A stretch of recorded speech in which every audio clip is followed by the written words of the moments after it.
जब महाभारत युद्ध निश्चित हो गया था, कुरुक्षेत्र के मैदान को विशाल सेनाओं के आवागमन के लिए तैयार किया जा रहा था। हाथियों द्वारा पेड़ों को उखाड़कर जमीन को साफ किया जा रहा था। वहां एक गौरैया अपने 4 बच्चों के साथ एक पेड़ पर रहती थी। जब उस पेड़ को उखाड़ा जा रहा था तो उसका घोंसला जमीन पर गिर गया, लेकिन चमत्कारी रूप से उसकी संतानें अनहोनी से बच गईं। लेकिन वो अभी बहुत छोटे होने के कारण उड़ने में असमर्थ थे।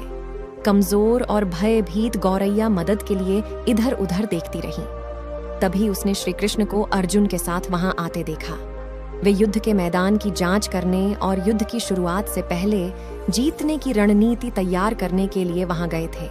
उसने कृष्ण के रथ तक पहुंचने के लिए अपने छोटे पंख फड़फड़ाए और किसी प्रकार श्री कृष्ण के पास पहुंची और बोली, हे वासुदेव, कृपया मेरे बच्चों को बचाए, क्योंकि लड़ाई शुरू होने पर कल उन्हें कुचल दिया जाएगा। सर्वव्यापी भगवान बोले, मैं तुम्हारी बात सुन रहा हूं, लेकिन मैं प्रकृति के कानून में हस्तक्षेप नहीं कर सकता। गौरैया ने कहा, हे भगवान, मैं जानती हूं कि आप मेरे उद्धार करता हैं।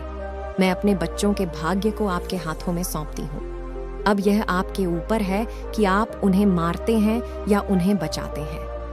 श्री कृष्ण ने एक साधारण व्यक्ति की तरह उससे बात की और कहा, काल चक्र पर किसी का बस नहीं है। गौरैया ने विश्वास और श्रद्धा के साथ कहा, प्रभु, आप कैसे और क्या करते हैं वो मैं नहीं जान सकती।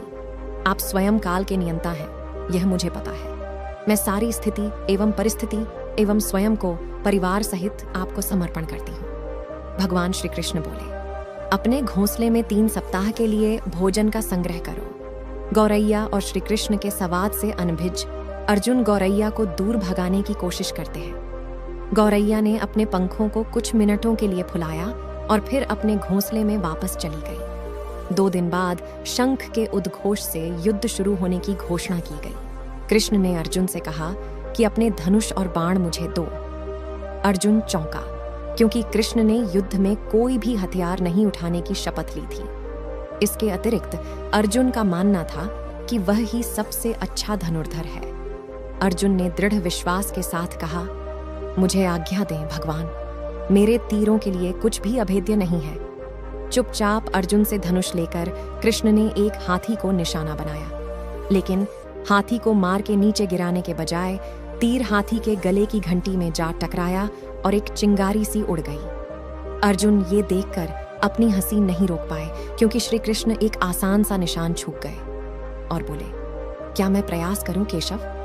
उसकी प्रतिक्रिया को नजरअंदाज करते हुए कृष्ण ने उन्हें धनुष वापस दिया और कहा कि मेरा कार्य पूर्ण हुआ। अर्जुन ने पूछा, केशव, आपने हाथी को क्यों तीर मारा? तब श्री कृष्ण बोले, इस हाथी ने उस गौरैया के आश्रय उसके घोंसले को, जो कि एक पेड़ पर था, उसको गिरा दिया था। अर्जुन ने पूछा, कौन सी गौरैया? और ये हाथी तो नहीं अभी स्वस्थ और जीवित है, केवल घंटी ही टूटकर गिरी है।